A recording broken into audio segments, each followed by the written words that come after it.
Продолжение Сататеч купленный. Смотрите, у нас вот тут под пыльник попала вода.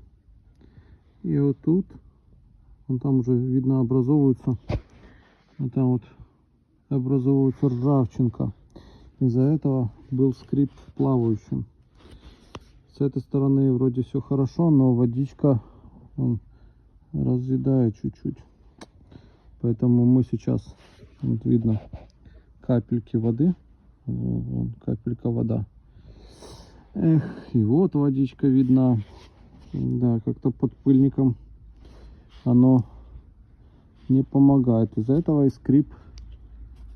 Тут все хорошо, плавающий плавает. Как положено, только з ржавчиною. Ну все, зачистили ми майже все.